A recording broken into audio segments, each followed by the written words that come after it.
신약성경 300페이지입니다. 고린도후서 12장 14절로 21절까지입니다.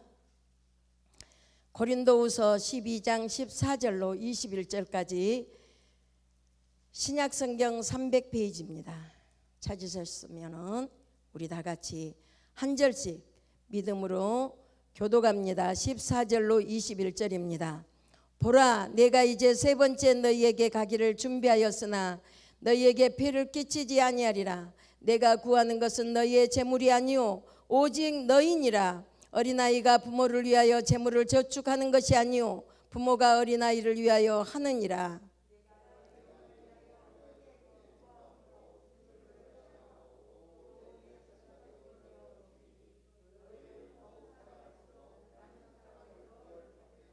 하여간 어떤 이의 말이 내가 너희에게 짐을 지우지는 아니하였을지라도 교활한 자가 되어 너희를 속임수로 취하였다 하니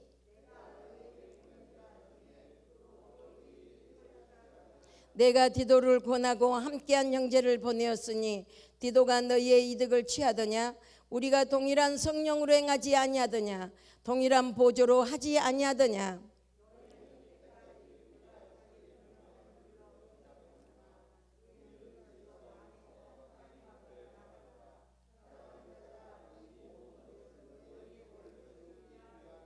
내가 갈 때에 너희를 내가 원하는 것과 같이 보지 못하고 또 내가 너희에게 너희가 원하지 않는 것과 같이 보일까 두려워하며 또 다툼과 시기와 분냄과 당짓는 것과 비방과 수군거림과 거만함과 혼란이 있을까 두려워하고 또 내가 다시 갈 때에 내 하나님이 나를 너희 앞에서 낮추실까 두려워하고 또 내가 전에 죄를 지은 여러 사람의 그 행한 바 더러움과 음란함과 호색함을 회개하지 아니함 때문에 슬퍼할까 두려워하노라.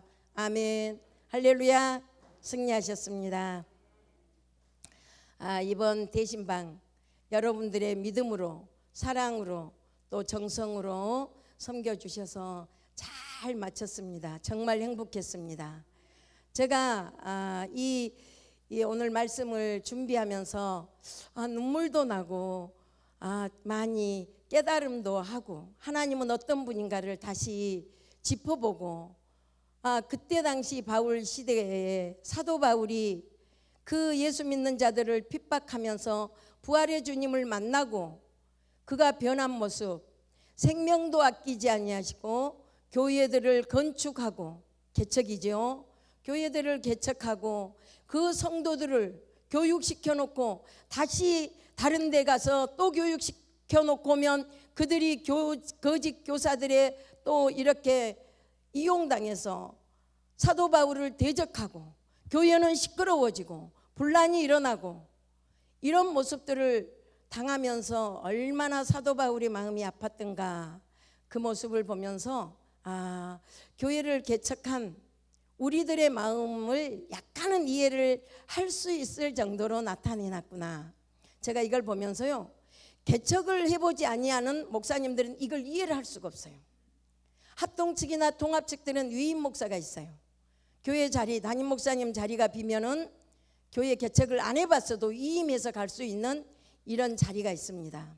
네, 우리 교단들은 거의 개척한 교회이기 때문에 목사님들의 교회가 사실은 큰 교회가 많지 않고 그 작은 교회일지라도 생명 걸고 목회하는 걸 보면서 이 사도 바울의 마음을 조금이라도 이해가 할 수가 있더라고요.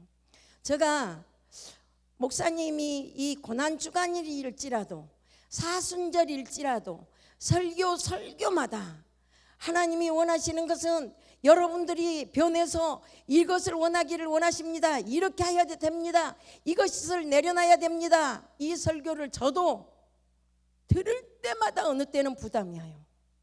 그래도 하나님이 부족하고 연약해도 지도자로 세우신 하나님께서 성도들의 뒤에 앉아서 뒷머리만 봐도 은혜 받고 있구나, 부담감 갖고 있구나, 거부하고 있구나, 대적하고 있구나 다 느낄 수 있습니다.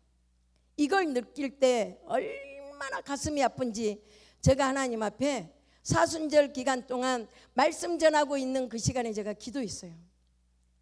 자면서 그런데 하나님이 환상 중에 보여주시는 거예요. 아, 그래서 설교는 이렇게 하는구나. 그걸 다시 배운 거예요. 왜 어떻게 배웠는가?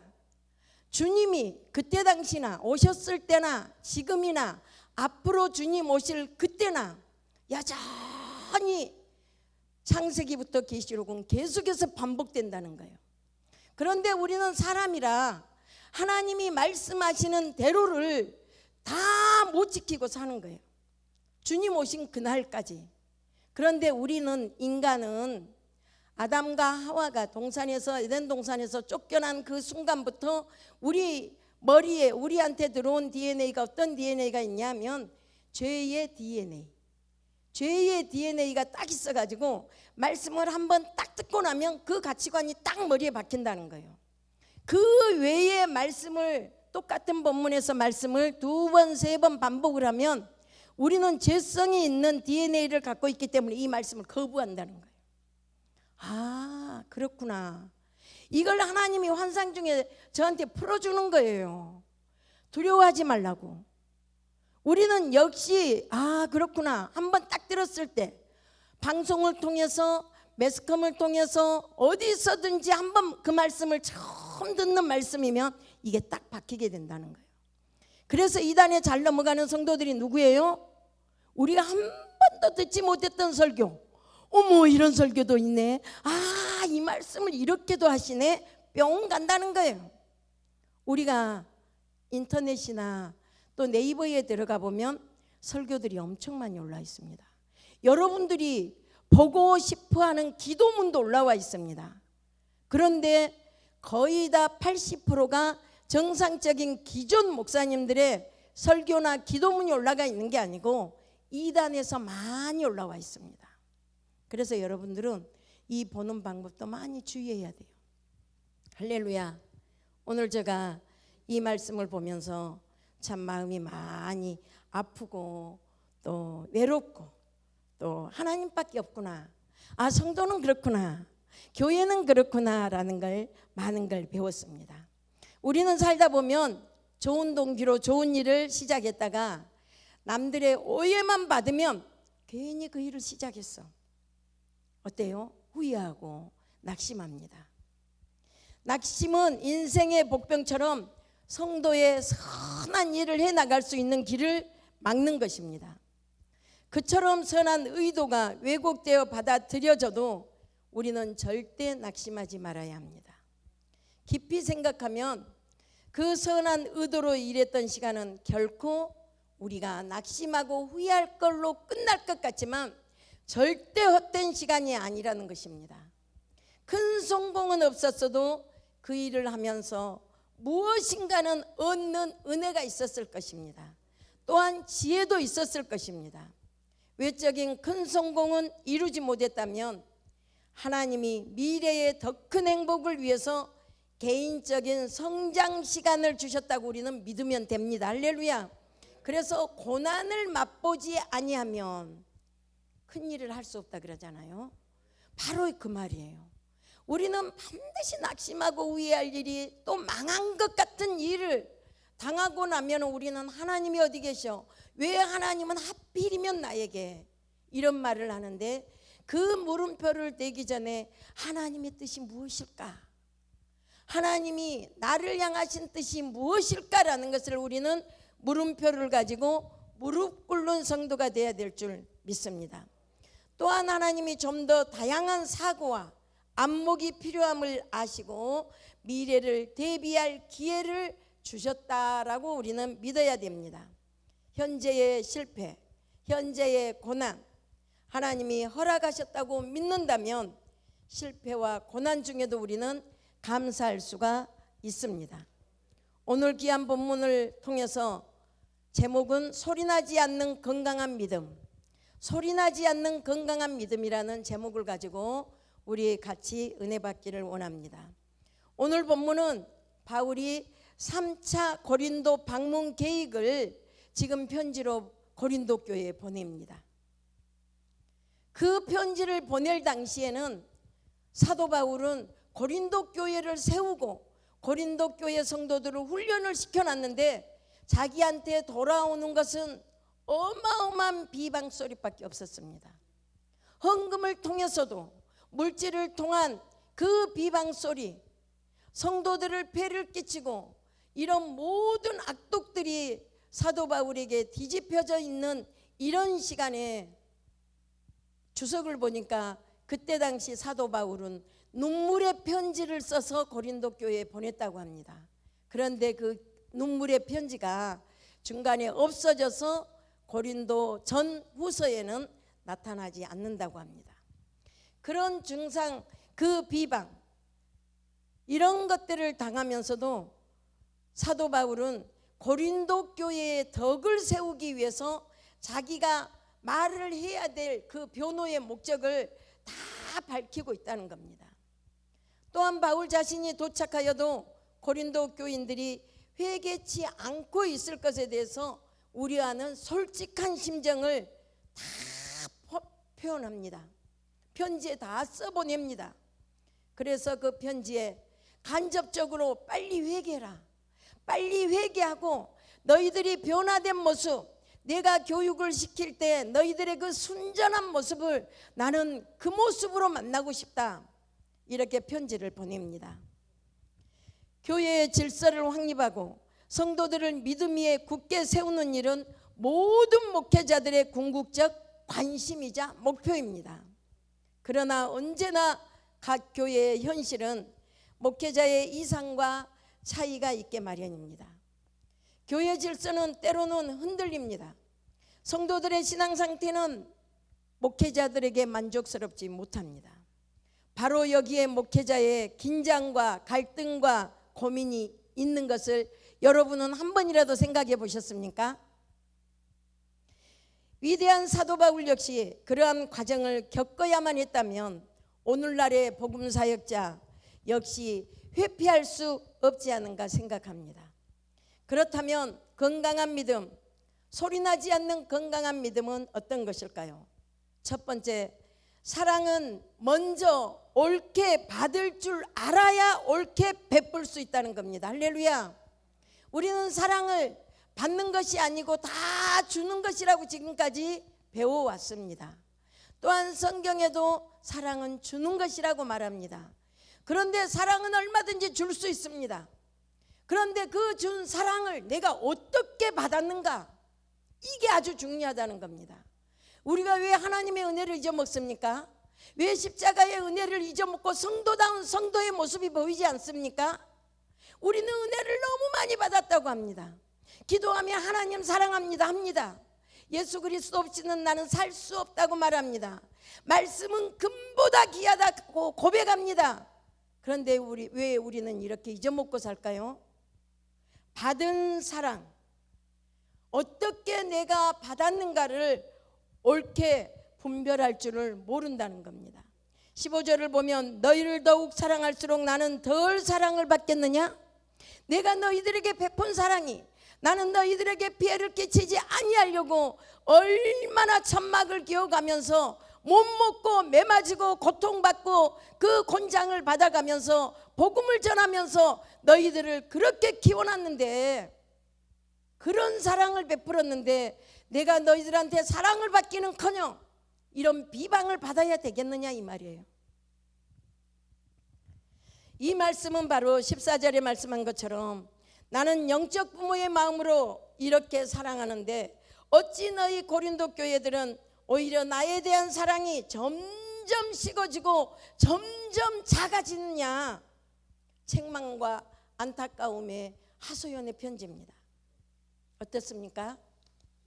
나는 지금 사도 바울의 그 지도자, 고린도 교회 성도들의 지도자가 바로 사도 바울처럼 나는 지금 내가 섬기고 내가 말씀을 받고 나에게 영적 사랑을 준 목회자 지도자를 나는 어떤 모습으로 사랑하고 있는가, 어떤 모습으로 그 사랑받은 것에 나는 감사하고 있는가. 얼마나 사도 바울이 안타까우면 11절에 보니까 그런 말씀이 있어요. 11절 한번 봅니다. 중간에 나는 너희에게 칭찬을 받아야 마땅하도다. 나는 너희에게 칭찬을 받아야 마땅하도다. 이 칭찬은 뭔가? 바로 대접을 받아야 마땅하다는 거예요. 얼마나 사도 바울이 성도들에게 올바른 교육을 시켰는데 저들이 그 교회 안에서의 싸움이 일어나고 거짓 교사들의 거짓 사도들의 소리에 다 넘어가서 그렇게 헌신하고 사랑을 베풀었던 사도 바울을 모함하고 비방하는지 우리는 여기서만 봐도 알 수가 있습니다. 그렇습니다. 우리는 사랑은 주는 것이라고 하는데 받는 사랑을 나는 어떻게 깨닫고 살아가는가? 예를 들어 가정을 보면 대개 사랑을 하는 것에 앞서 받을 줄을 모릅니다. 남편은 아내가 차려주는 식탁 앞에 앉을 때 아무런 감정이 없습니다. 그냥 아내니까 준비해서 내 밥을 차려놨겠지. 아내 역시 직장에서 돌아오는 남편을 무덤덤한 모습으로 맞습니다. 식탁 자체가 아내의 가장 큰 사랑입니다. 정성의 표시입니다. 직장에서의 수고 또한 아내에 대한 남편의 가장 큰 사랑입니다. 그러면서 서로 사랑을 줄 모른다고 불평하고 싸움하고 우리는 사는 것이 우리의 모습 아닙니까? 또한 학교에서 학생들은 교사가 보일 수 있는 가장 큰 사랑이 무엇일까요? 가르치는 거 아닙니까? 그 교사가 가르치는 건 시원찮고 그 아이를 이뻐하고 존지 받고 이뻐하고 뭔가 받았으니까 이뻐하고 그게 사랑일까요? 학생은 당연히 바른 지식을 올바로 가르치고 그 학생들이 지식을 잘 받아서 훌륭한 사람이 되는 것이 교사의 사랑 아닐까요? 그런데 그런 사랑을 잘 모릅니다. 강의를 듣고 아무런 감사를 느끼지 못하는 학생들, 우리는 어때요? 하나님의 자녀, 하나님의 그 놀라운 사랑, 긍휼의 사랑, 아들을 아끼지 아니하시고 주신 그 사랑, 우리는 엄청 표현은 잘합니다. 십자가에서 날 위해 죽으신 그 사랑, 은혜 아니면 못 산다고 하는 아낌없는 은혜를 베풀어 주신 그 사랑, 우리는 어떻게 감사하고 있습니까? 때로는 하나님이 뭔가 이 땅에서 잘 풀려주면 그때는 하나님도 없어요. 얼마나 교만한 길로 달려가는지. 땅으로 곤두박질 칠 때는 아까 뭐라고요? 안 될 때는 하나님이 뭔가 나를 훈련시키는 기회구나. 한 번이라도 생각해 보셨습니까? 그걸 느낀다면 우리는 반드시 떨어질 때도 올라갈 때도 오직 하나님의 사랑을 고백할 수 있는 바른 성도로, 손이 나지 않는 건강한 믿음을 가진 성도로 우리는 성장할 수 있다고 생각합니다. 할렐루야. 우리가 명심할 것은 이 모든 것들이 사랑을 주는 자가 없어서가 아니라 자신에게 주어지는 사랑에 무감각해져 간다는 거예요. 나에게 아무리 사랑을 베풀고 아무리 사랑을 나타내도 내가 받을 그릇에 이미 동감해져 있다는 겁니다. 올바로 받을 줄 모르기 때문에 일어난다는 것입니다. 오늘 우리는 이 땅에 사랑을 주는 사람이 없다고 얼마나 불평을 많이 하는지 모릅니다. 그래서 우리는 교회 올 때도요, 사랑받고 싶어서 왔어요. 세상에서 살기 너무 힘들어서 교회에 사랑받고 싶어서 왔다고. 사랑을 어떻게 받을 겁니까? 바로 말씀을 전해주는 그 말씀을 통해서 하나님의 사랑을 우리는 배우는 겁니다. 할렐루야. 이게 사랑입니다. 먼저 조그만 사랑이라도 옳게 받았는지 우리는 한번 되돌아봐야 되겠습니다. 아무리 작은 사랑이라도 우리는 깊이 감사하고 기쁨으로 받는 마음을 가지도록 노력해야 됩니다. 그리하여 자연스러운 감사와 함께 이 모든 것에 대해 사랑으로 대갚고자 하는 마음이 절로 우러나오는 성도가 바로 건강한 성도, 소리나지 않는 건강한 믿음을 가진 성도인 줄 믿습니다. 우리는 여기서 한 가지 의문을 품지 않을 수 없습니다. 왜냐하면 우리는 일반적으로 아까도 말한 것처럼 사랑은 받는 것이 아니야, 주는 것이야. 받는 사람 어떻게 받을 거냔 말이에요. 주는 사람이 어떤 모습에서 어떤 마음으로 주는가는 알고 받아야 되지 않는 거 아닙니까? 이 세상에 이토록 사랑이 없는 것은 사랑을 받으려고만 하지 먼저 주려고 하는 사람이 없기 때문이라고 생각합니다. 즉 사도 바울과 고린도 교회의 상황이 바로 이런 모습입니다. 우리의 전반적인 생각, 사랑은 주는 것이야, 아니라는 겁니다. 여기에 보면 사랑을 주는 사도 바울은 엄청난 사랑을 줍니다. 아낌없이 줍니다. 아낌없이 희생하면서 줍니다.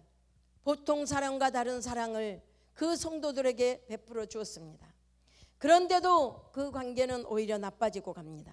사랑을 받는 자는 사랑을 주는 자에 대한 사랑의 크기가 점점 작아지고 있다고 사도 바울이 말하고 있지 않습니까? 왜 그렇습니까? 그 이유는 받는 사람들에게 사랑을 제대로 받을 줄 아는 성숙함이 아직 없다는 겁니다. 우리는 사랑을 받을수록 성숙해져 가야 됩니다. 하나님의 사랑을 받고 보니까 어떻습니까? 날마다 하나님의 사랑, 하나님의 은혜를 고백할 때마다 내게 아껴함이 없어야 됩니다. 그런데 우리는 전혀 다릅니다. 말은 하나님 앞에 생명 같은 사랑을 받았다고 고백을 하는데 나는 전혀 생명과 상관없는 모습으로 너무 낮게 변해져 가고 있는 모습을 우리는 깨달아야 될 줄 믿습니다. 사도 바울은 자녀를 위해 희생하는 부모의 심정으로 사역을 했음에도 불구하고 정작 그 사랑을 받는 고린도 교인들은 영적 미숙함으로 인해 감사하기는커녕 오히려 이를 의심하고 오해했던 것입니다.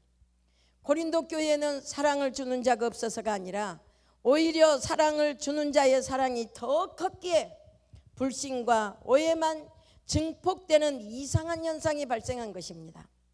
이와 마찬가지로 사랑의 관점을 이처럼 주는 자가 아니라 받는 자의 자세를 중심으로 바꾸어 본다면 오늘날 왜 가정과 학교가 무너지고 사회 전체는 물론 우리의 신앙까지 메말라지고 있는가를 우리는 쉽게 알 수 있습니다. 할렐루야. 고린도후서 12장 11절을 보면 아까도 말한 것처럼 내가 너희에게 칭찬을 받아 마땅하도다. 내가 너희들에게 사랑을 베풀고 내가 아끼하지 아니하고 너희를 섬겼던 것, 너희들을 교육을 시키고 교회를 세우고 그 헌신한 것들을 너희들이 성숙함의 생각이 있고 은혜를 아는 영적 눈이 열린 성도였다면 나를 대접했어야 하는 것이 마땅하다는 거예요. 지금 사도 바울의 이 말씀 속에는 만일 너희가 진정으로 영적 눈을 뜨고 옳은 것과 그른 것을 분별할 줄 안다면 영적 부모로서 복음으로 너희를 낳고 양육하기 위해 지금까지 수고하며 애쓴 자를 정당하게 대접하는 것이 마땅치 아니하냐라는 것입니다. 정당하게. 이 말씀은 사도 바울 자신을 위한 것이라기보다는 오히려 고린도 교인들의 영적 건강을 더 염려하는 것이 아닌가 우리는 볼 수 있습니다. 저들이 영적으로 성숙하고 영적 건강함이 충만했다면 왜 이런 걸 못 느꼈겠습니까? 이 말씀 속에는 성도들이 말씀의 사역자들을 대하는 모습은 그 교회의 영적 수준을 나타내는 의미이기도 한다고 말합니다. 항상 입으로는 말씀을 금보다 귀하게 여긴다고 말하면서 그 말씀을 위해 수고하는 자들을 소홀히 여긴다면 이보다 큰 모순이 어디 있겠습니까? 히브리서 13장 17절에는 너희를 인도하는 자들에게 순종하고 복종하라. 저희는 너희 영혼을 위하여 경성하기를 자기가 회개할 자인 것 같이 하느니라. 저희로 하여금 즐거움으로 이것을 하게 하고 근심으로 하게 하지 말라. 그렇지 아니하면 너희에게 유익이 없느니라. 사람의 말이 아니에요. 하나님 말씀이에요. 두 번째는 소리나지 않는 건강한 믿음으로 살려면 어떻게 해야 되는가? 진리와 함께 수고하는 성도가 돼야 됩니다. 진리와 함께 수고하는 성도. 할렐루야. 16절을 보면 당시 고린도 교회에 머물던 사도 바울에 대한 모함이 기록되어 있습니다. 갖가지 악성 루머, 흑색 선전, 바로 고린도 교회와 사도 바울을 갈라놓으려 했던 그 비방들을 성도들이 영적으로 성숙하지 못하니까 보는 것은 보지 못하고 듣는 것에 다 넘어가고 있다는 겁니다. 사도 바울처럼 깨끗하게 그지없는 자에게도 사단의 모함이 있을 텐데 하물며 쉽게 죄에 빠지고 실수하기 쉬운 우리는 어떠하겠습니까? 그토록 조심하고 신중하게 처리한 그 불신과 오해, 우리가 저지른 죄와 실수들을 통해서도 또 얼마나 많은 비방거리와 문제들이 생겨나겠습니까? 사랑하는 성도 여러분, 옛말에 흔히 구르는 돌에는 이끼가 끼지 않는다라고 합니다. 쉴 새 없이 굴러가는 돌에는 이끼와 같은 자풀이 생기지 않듯이 열심히 일하는 자에게는 염려와 근심과 같은 부정적인 생각이 들지 않는다고 합니다. 부지런히 기도하고 열심히 봉사하면 사단의 틈을 탈 여지가 없다고 생각합니다. 하지만 무서운 사실이 있습니다. 사단은 굴러가는 돌에도 이끼가 끼게 하는 존재라는 사실입니다. 어떤 사실입니까? 바로 에덴 동산에서 더 이상의 부족을 느낄 만한 게 뭐가 있었습니까? 아담과 하와는 아무것도 부족함이 없었습니다. 그런데 사단은 부족함이 없는 그 속에도 들어와서 아담과 하와를 미혹했습니다. 또한 광야와 같이 세상을 멀리한 그곳에 계신 주님에게까지 와서 사단은 시험하였습니다. 사도행전 5장 1절로 11절 말씀에 그토록 성령 충만하던 초대교회에도 파고들어 문제를 일으킨 것이 바로 사단 마귀입니다. 마찬가지로 사단은 오늘 우리 교회에도 들어와 강단의 말씀과 강단 이외야 재정과 성도들의 모든 관계성에서 나온 말들과 생각들을 통해서 말썽을 일으킬 수도 있습니다. 선교나 그 밖의 모든 교회의 일들 속에서도 오히려 분쟁의 씨를 퍼뜨릴 수 있다는 것을 우리는 절대 잊어먹으면 안 됩니다. 오늘 우리는 사단이야말로 참으로 강교한 자라는 사실을 잘 배워서 합니다. 그런데 너무 빨리 쉽게 잊어먹습니다. 늘 명심해야 합니다. 말과 행동에도 늘 신중을 기해야 합니다. 어떤 상황에도 우리는 영적 신앙생활 앞에서는 방심하지 말아야 됩니다. 항상 깨어서 말씀과 진리에 서서 사랑으로서 하나됨으로써 베드로전서 5장 9절 말씀처럼 너희는 믿음을 굳게 하여 저를 대적하라 그랬어요. 믿음이 안 크고 믿음이 성숙되지 않는 사람은 마귀의 짓을 볼 수가 없어요. 대적할 수도 없어요. 그래서 하나님은 우리에게 말씀, 바로 말씀 진리를 통해서 믿음을 굳게 하라는 겁니다. 그래서 우리는요, 어떻게 우리는 너무 많이 듣고 너무 흔해서 성경적인 설교가 얼마나 귀한지를 모릅니다. 바로 우리 아름다운 교회 강단의 말씀은 성경적인 설교라는 것을 여러분들이 기억해야 됩니다. 모든 사람들은 성경과 전혀 다른 말씀을 합니다. 제가 엊그제 기독교 방송을 틀고 어디를 가는 중에 어떤 목사님 설교를 들었어요. 지금 마지막 때입니다. 여러분 어떻게 살고 있습니까? 하루 앞을 압니까? 최 장로님, 내일 하나님이 부르실지 몰라요. 내일 부르시면 어떻게 할 겁니까? 다윗처럼 살 겁니까? 사울처럼 살 겁니까? 장로님 정신 차리십시오. 딱 그러더니 설교가 끝났어요. 멋지지요? 마지막 열매가 없지 않습니까? 우리는 이런 설교를 들어도 분별할 줄 알아야 돼요. 우리는 성경 중심으로, 말씀 중심으로 설교를 듣고 있다는 것에 대해서 여러분들이 계속 똑같은 말씀이 들려와도 이 말씀 중에서 내가 행하지 못하고 살고 있는 건 무엇일까? 한 말씀이라도 잡아 뽑아내고 가야 돼요. 그냥 예배자니까 이 교회에 들어와서 예배 1시간 땜빵하고 가는 것이 중요한 게 아니고 하나님을 만나는 증거가 뭡니까? 하나님을 만난 증거는 하나님으로 나타난 말씀 66권을 통해 가지고 내가 잘못하고 내가 지금 못하고 있는 것들을 한 가지는 잡고 돌아가는 것이 바로 하나님을 만나는 것이라고 저는 분명히 말하고 싶습니다. 우리는 이렇게 반드시 거룩한 진리로 무장해야 될 줄 믿습니다. 17절로 18절에는 사도 바울에게는 신실하고 충성스러운 일꾼이 있었다는 점입니다. 실라와 디모데, 디도와 같은 신실한 동역자도 있었고 브리스길라와 아굴라 같은 충성스러운 일꾼이 있었기에 그 위대한 사역을 이룰 수 있었다는 것입니다. 디도가 깨끗하게 행동함으로써 바울의 결백을 입증할 수 있었던 것처럼 우리 역시 나 한 사람의 행동만이 교회의 평가에 영향을 끼친다는 걸 잊어먹으면 안 됩니다. 나 한 사람의 행동, 나 한 사람의 신앙생활, 나 한 사람의 표정이 우리 아름다운 교회의 이름이라는 자체를 영향을 끼칠 수도 있고 떨어뜨릴 수도 있다는 것을 우리는 절대 잊어먹으면 안 됩니다. 또한 그 행동을 따라서 지도자의 권위를 드러낼 수도 있습니다. 성도들의 모습을 통해서 우리는 때로는 상처를 받고 때로는 칭찬을 받을 수 있다는 것입니다. 우리는 동일한 주님을 모시고 동일한 성령의 인도하에 살아가는 성도들답게 하나 되어야 합니다.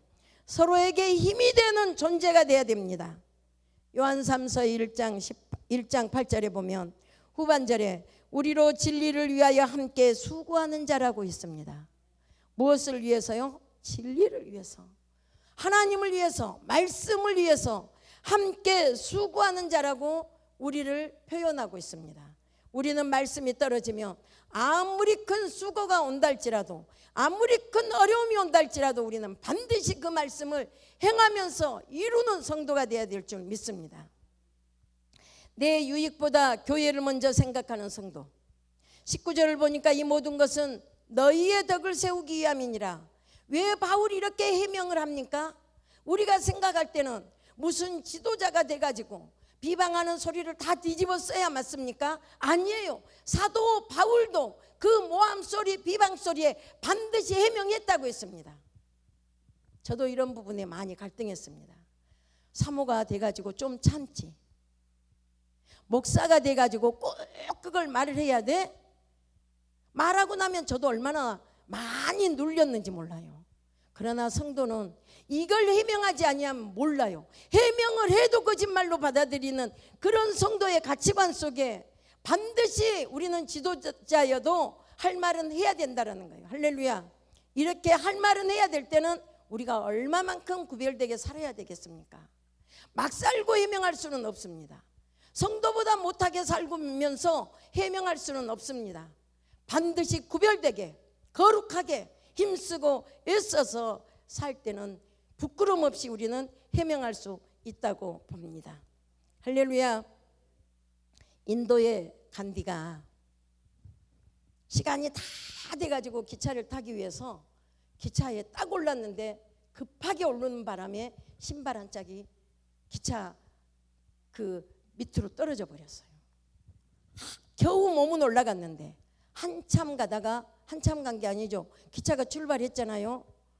기차 안에서 어떤 사람이 보니까 신발 한 짝을 벗어 던지고 왔는데 다시 한 짝을 벗겨가지고 창문가로 내 동댕이 치더라는 거죠. 왜 신발을 한 짝을 다시 버리냐고. 나는 어차피 한 짝 없는 거, 이 한 짝도 쓸모없지만 누군가는 저 신발 한 짝을 주워서 신는다면 이 한 짝이 필요할 거 아니냐 라면서 던져줬다고 합니다. 한번 생각해 볼 일 아닙니까?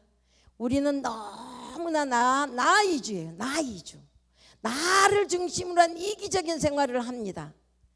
그러나 간디는 믿지 않는 사람이었어요. 믿음도 없는, 하나님도 모르는 사람도, 세상 사람도 이런 생각을 하는데, 우리 믿는 사람들은 너무나 많은 주는 것에 대한 진리를 많이 듣고 배우는데도 우리는 주는 것에 너무 인색합니다. 마태복음 5장 20절에 주님은 이 땅의 성도들을 향해서 세상의 빛과 소금이라고 하셨습니다. 얼마나 좋습니까? 우리를 향해서. 그런데 하나님은 우리의 의가 서기관과 바리새인보다 낫지 아니하면 결단코 천국에 들어가지 못하리라. 빛과 소금은 빛과 소금처럼 살아야 하나님의 백성이라는 겁니다. 할렐루야. 이기적인 신앙생활. 나만 편하면 돼. 어떻게 한다고요? 결단코 천국에 들어오지 못하리라. 세 번째는 어떤 사람이 건강한 믿음을 가진 사람인가? 재림을 준비하는 바른 모습에 변화된 성도라는 거예요. 재림을 다 준비하게끔 말씀 가르쳐요. 우리는 말은 재림을 준비한다고 합니다. 주님 언제 오십니까? 험악한 세상에 언제 오십니까? 우리가 믿음의 그 단계가 성숙되지 아니하고 변화되지 아니하면 재림의 주님을 만날 때 어떤 모습인가 한번 보겠습니다. 20절로 21절에 고린도 교회를 방문할 때 성도들이 바울이 기대했던 모습과 전혀 다른 모습으로 자신을 맞을까 두려웠다는 겁니다. 교회에는 분쟁이 가득하고 고린도라는 곳은 어때요? 음란, 음행이 난무하는 곳인데 가장 큰 분쟁과 음란의 두 가지, 이 문제를 해결하지 못하고 추하고 실망스러운 모습으로 자신을 맞을까 두려웠던 사도 바울. 곧 자신은 사람으로 가기를 원하나 사랑으로 가기를 원하나 여전히 죄 가운데 있다면 어쩔 수 없이 고린도 성도들을 향해서 매를 든 엄한 모습을 보일 수밖에 없다는 것입니다. 자신이 복음으로 낳은 고린도 교회, 그곳을 방문하면서 진리 위에 서서 다툼도 분쟁도 없이 서로 사랑하며 음행을 버리고 정결한 모습으로 맞아준다면 얼마나 기쁘겠습니까? 바울은 그런 모습의 성도를 보고 싶다는 겁니다. 재림하실 주님도 우리들에게 원하시는 것은 다름 아닌 정결하고 교회적으로 평안한 모습일 것입니다. 만일 교회의 머리 되신 주님께서 이 땅에 오셨는데 교회가 이리 찢기고 저리 나뉘어져 있다면, 한 교회 안에서 성도들끼리 분파가 생기고 교회 안에 성도도 모르고 있다면 얼마나 불행한 일입니까? 또한 정결한 신부를 데리러 이 땅에 오셨는데 정작 그 신부가 세상에 물들어 부정하고 더러운 모습을 하고 있다면 어떻게 되겠습니까? 성도는 교회에 오면은 사랑으로 교회를 평안하게 만들어야 된다는 겁니다. 에베소서 4장 2절에.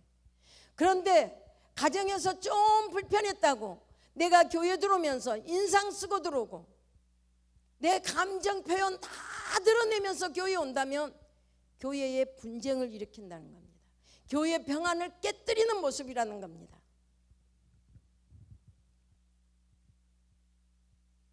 바로 우리는 이런 모든 모습들을 진리에 맞춰서 진리에 세워져서 우리는 하나님이 기뻐하는 모습으로 변화되어야 될 줄 믿습니다. 세상에 있을 때는 정결한 모습을 잃지 않는 그런 모습을 준비해서 주님과 우리 모두에게 가장 기쁘고 감격적인 만남의 순간이 되도록 우리는 노력해야 될 줄 믿습니다. 그때 당시 사도 바울이 고린도 교회를 방문하는 모습은 바로 우리가 지금 현재 예배 때마다 담임 목회자와 성도들 간에 만나는 만남의 순간입니다. 그런 만남의 순간마다 나의 모습은 어떤 모습으로 교회를 들어서야 되는가? 우리는 한 번 정도 예배의 손상이 무엇인가? 내 모습에서부터 예배가 손상이 되고 교회 성도들에게 불편한 마음을 끼치고, 목회자들은요, 지도자들은 더 빨리 알아요. 지도자들은 어떻게 하면 성도를 기쁘게 할까라는 마음에 있는데 성도의 그 모습이 본다면 눈치 보기 시작합니다. 그러면 온전한 예배가 이루어질까요? 아니에요. 우리는 그래서 이런 훈련도 해야 될 필요가 있습니다. 바울은 자신이 고린도 교회를 방문할 때 다음에 8가지를 보게 될까 두렵다고 지적하고 있습니다. 8가지 잘 기억하시기 바랍니다. 다툼, 시기, 분쟁, 당짓는 것, 중상모략, 수근수근하는 것, 거만함, 어지러운 것. 우리는요, 개인적인 죄악은 교회에 분란을 시키는 거 상관없어요. 뭐예요? 아까 음란, 음행, 그거는 교회에 영향은 끼치지만 그건 개인적인 죄입니다. 그러나 지금 말하는 이 8가지 죄는 교회를 완전히 분리시키는, 하나님도 싫어하시고 지도자도 싫어하고 재림의 때 오실 주님도 가장 가슴 아파하고 싫어하는 모습이 바로 이런 죄악이랍니다. 오늘날 대부분의 그리스도인들에게 가장 심각한 죄에 대해서 질문한다면 어떤 죄를 말을 할까요? 성도들에게, 교회 안에서 지금 이 시대에 가장 하나님 앞에 무서운 죄가 무슨 죄입니까? 라고 물어본다면 어떤 죄를 말을 할까요?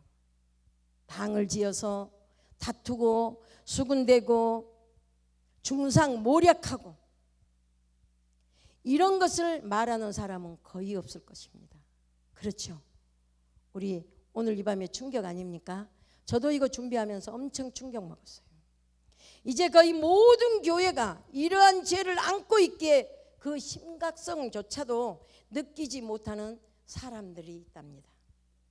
도대체 죄란 무엇일까요? 하나님이 창조하신 이 우주 만물은 모두 관계로 이루어져 있습니다. 서로 교통하도록 되어 있습니다. 관계와 교통은 성삼위 하나님의 본질이기 때문입니다. 따라서 하나님을 거역하는 죄의 본질은 관계와 교통을 파괴하는 데 있습니다. 할렐루야. 잘 들으셔야 돼요. 하나님을 거역하는 죄의 본질, 아까 8가지를 말을 해줬던 그 죄들은 하나님과 우리와의 관계, 지도자와 성도와의 관계, 성도와 성도와의 관계, 또 믿음으로 교통되어져야 될 모든 교통들을 파괴하는 데 쓰임받는 죄 몫이라는 겁니다. 하나님과 인간의 관계를 파괴하고, 인간과 인간의 관계를 파괴하고, 인간과 자연과의 조화도 파괴하는 것이 바로 그 죄의 본질인 그 8가지 죄라는 겁니다. 그렇기에 사도 바울은 그 무엇보다도 이처럼 시기하고 다투며 당을 지어 분쟁하는 모든 관계를 파괴하는 그리스도의 몸까지 찢는 행위를 가장 무섭고 치명적인 죄로 보았던 것입니다. 이런 일들이 계속 일어나면 성도가 나갑니다. 교회 비방합니다. 교회의 문을 닫습니다. 교회는 찢어집니다. 우리가 정신 차려야 될 것입니다. 우리는 개인적인 죄도 중하지만 그 무엇보다 관계를 파괴하는 죄야말로 가장 큰 죄임을 분명히 깨달아야 합니다. 하나님의 뜻은 그리스도와 십자가를 통해 화목을 이루어 주셨습니다. 죄로 인해 깨어진 모든 것을 통일시켜 주셨습니다. 성령의 능력으로 하나 되도록 우리는 노력해야 될 줄 믿습니다. 몸된 교회를 세우고 하나님의 뜻에 동참할 수 있는 올바른 하나님의 사람들이 되어야 될 줄 믿습니다. 4번째는 하나님께 영광 돌리는 성도가 소리나지 않는 믿음 있는 건강한 성도입니다. 이 영광을 돌린다라는 본질은 무엇일까요? 평소에 말씀대로 사는 것이 하나님께 영광을 돌리는 것입니다. 21절 보면 교회를 방문할 때에 하나님께서 자신을 교인들 앞에서 낮추실까 두려워한다고 사도 바울이 고백하고 있습니다. 바로 고린도 교인들이 자신의 가르침과 권면을 무시하고 여전히 말씀을 거역하고 불순종하는 것을 가리키는 것으로 보입니다. 왜냐하면 사도 바울에게 있어서 하나님 앞에 가장 수치스러운 일은 자신이 직접 매를 맞고 능욕을 맞고 감옥을 갔고 수많은 곤장을 맞은 것보다도 자신이 3번째 방문할 때 그 성도들의 불순종하는 모습으로 매를 들지 않기를 바라는 마음을 거듭 강조하고 있습니다. 사랑하는 성도 여러분, 우리를 돌보고 가르치는 모든 사람들에게 있어 가장 자랑스럽고 영광스러운 일은 무엇일까요? 사람도 사람에게 가르치고 그 영광이 나타나는 것은 그 가르침을 귀하게 여기고 바르게 따르는 것이랍니다. 할렐루야. 반대로 가장 수치스럽고 부끄러운 일은 무엇일까요? 우리가 그 가르침을 업신여기고 제멋대로 행동하는 것이라고 합니다. 그렇지 않을까요? 담임 목사님이 1년 365일 52주 동안 강단에서 말씀을 수없이 쏟아내는데 성도들은 그 말씀을 아멘은 하는데 변화는 되지 않고 말씀대로 사는 건 없고 성도들 앞에서도 부끄럽고 낯이 없다는 겁니다. 그런데 하나님 앞에 섰을 때는 얼마나 수치스러울까요? 하나님과 그 백성 사이에서도 마찬가지입니다. 평소에는 우리가 마음대로 세상 사람보다 덤하게 살다가 주일 하루 거룩한 모습처럼 성대하게 와서 예배 드리는 것으로 내가 하나님 앞에 영광 올렸다고 생각하면 어떻게 될까요? 교회 안에 분쟁과 다툼은 여전한데 우리가 거창한 교회를 지어서 하나님 앞에 올렸다고 하나님은 그것을 영광으로 받아주실까요? 우리와 하나님은 전혀 생각이 다릅니다. 하나님은 중심을 보신 하나님, 우리가 지하에 있다 할지라도 건강한 성도, 연합한 성도, 하나님을 하나님으로 인정할 수 있고 예수 그리스도의 은혜를 알고 내게 영적 가르침을 주는 지도자를 섬길 줄 아는 그런 연합이 잘 되어 있는 교회가 바로 건강한 성도요, 건강한 믿음을 가진 소리나지 않는 교회, 소리나지 않는 성도들의 화합이라고 저는 생각합니다. 이사야 1장 12절로 15절 말씀 보면 하나님께서는 오히려 그러한 것들을 견디지 못하겠다고 말씀하고 계시지 않습니까? 평소에 우리는 서로 사랑하고 관심 갖고 아끼고 말씀과 가르침대로 올바르게 살아가는 모습을 통해서 진정한 기쁨과 영광을 돌려드리는 성도들이 되어야 하겠습니다. 요한 2서 1장 4절에 보니까 너의 자녀 중에 우리가 아버지께 받은 계명대로 진리에 행하는 자를 내가 보니 심히 기쁘도다 했어요. 어떻게요?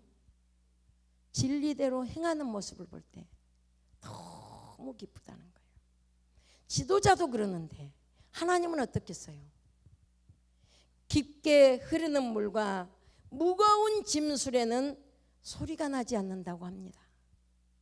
우리가 교회 안에서도 소리 나지 않는 성도들을 봅니다. 아무리 하나님의 일을 해도 소리 나지 않는 성도, 하나님은 바로 그런 성도를 통해서 영광을 받으시고 계십니다. 말씀을 귀하게 여기고 깨어있는 삶을 살아감으로써 틈을 타려는 사단을 부끄럽게 만드는 것은 우리가 건강한 믿음을 가질 때만이 그 역사가 일어납니다.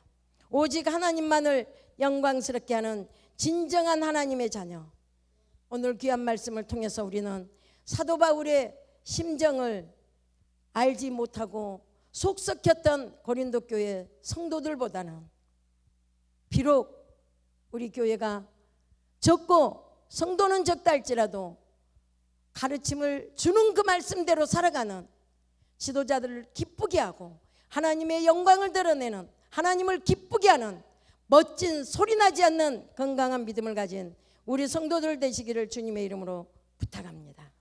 기도합니다.